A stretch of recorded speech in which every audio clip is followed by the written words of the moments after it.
क्या आपने भी कोरोना वैक्सीन लगवाई थी? किसी भी तरह की कोवैक्सीन या कोविशील्ड, चाहे कितनी भी डोज, चाहे 1 डोज या 2 डोज? अगर आपका उत्तर हाँ है तो आपको ये वैज्ञानिकों की स्टडी जरूर देखनी चाहिए।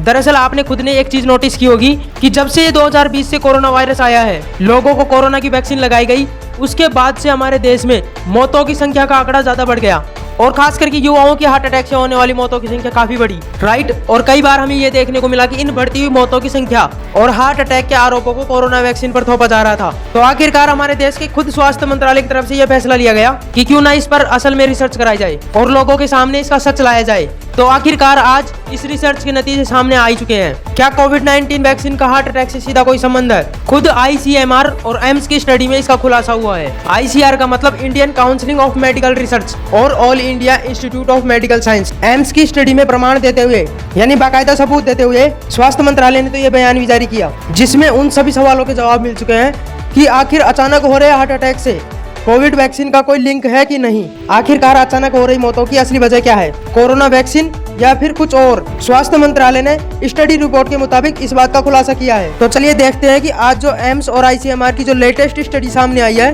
उसमें नतीजे क्या बताए गए और उनके पीछे तर्क क्या दिया गया। प्रैक्टिकल रिपोर्ट आपको बताऊंगा।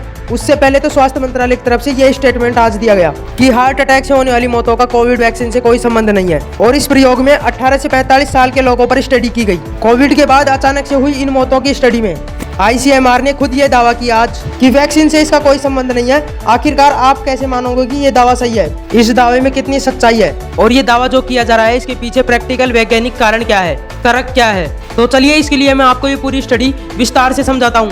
वैज्ञानिकों ने जो ये प्रयोग किया 18 से 45 साल के लोगों की अचानक मौतों पर आधारित है। स्वास्थ्य मंत्रालय की तरफ से आज प्रेस रिलीज जारी करके इन प्रयोगों की जानकारी दी और इन प्रयोगों में ये साफ साफ कहा गया है कि भारत की कोरोना वैक्सीन सेफ और इफेक्टिव है। इससे होने वाले गंभीर साइड इफेक्ट के मामले काफी रेयर है। स्टडी में बताया गया है कि अचानक हो रही मौतों की अन्य वजह हो सकती है।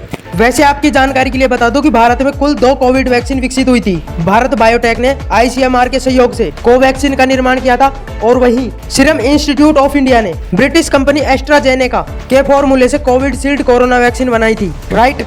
इन दोनों वैक्सीनों में से कई लोगों ने अलग अलग वैक्सीन लगवाई, इससे कोई फर्क नहीं पड़ता। और अपन इन वैज्ञानिकों को रिसर्च तथ्यों और प्रमाणों को देखें उससे पहले आप कोरोना वैक्सीन से जुड़े कुछ डेटा देखिए, उससे आपको समझने में आसानी होगी। दोस्तों, कुल 220 करोड़ डोज भारत में कोरोना वैक्सीन की लगी थी, जिनमें से 4.5 करोड़ कोविड मरीज अब तक ठीक भी हो चुके हैं। वैसे तो 2020 में कोरोना आ गया था, लेकिन 2021 जनवरी से कोरोना वैक्सीन लगना शुरू हुई थी और उस गंभीर कोरोना काल के समय के दौरान भारत रूस और चाइना के बाद तीसरा सबसे बड़ा कोविड वैक्सीन का निर्यातक यानी एक्सपोर्टर देश भी बना। हर व्यक्ति को 2 डोज कोरोना वैक्सीन के दिए गए और अगर एक्सपोर्ट की बात करें तो भारत ने 23 करोड़ से भी ज्यादा कोविड वैक्सीन भारत ने दुनिया भर में सप्लाई की। ऐसे में दोस्तों, कोरोना वैक्सीन के बाद लोगों की मौतों की संख्या में अचानक से बढ़ोतरी होने लगी। तो फिर मौतों की असली वजह जानने के लिए ICMR और NCDC ने स्टडी की है।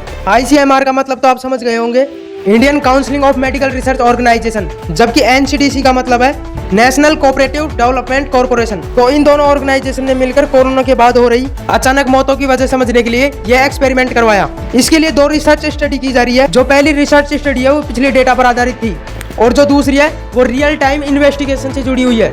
सबसे पहले आप पहली स्टडी को समझिए। पहली स्टडी में वैज्ञानिकों ने बताया कि कोविड वैक्सीन से अचानक मौत का जोखिम नहीं है। ICMR के national institute of epidemiology NIE ने मई 2023 से लेकर अगस्त 2023 तक 19 राज्यों और केंद्र शासित प्रदेशों के 47 अस्पतालों पर स्टडी की है। ऐसे लोगों का डेटा देखा गया जो कि स्वस्थ दिख रहे हैं, लेकिन अक्टूबर 2021 से मार्च 2023 के बीच उनकी मृत्यु हो गई। तो इन मौतों की स्टडी के नतीजे से यह पता चला है कि कोविड वैक्सीन अचानक मौत का जोखिम नहीं बढ़ाती है।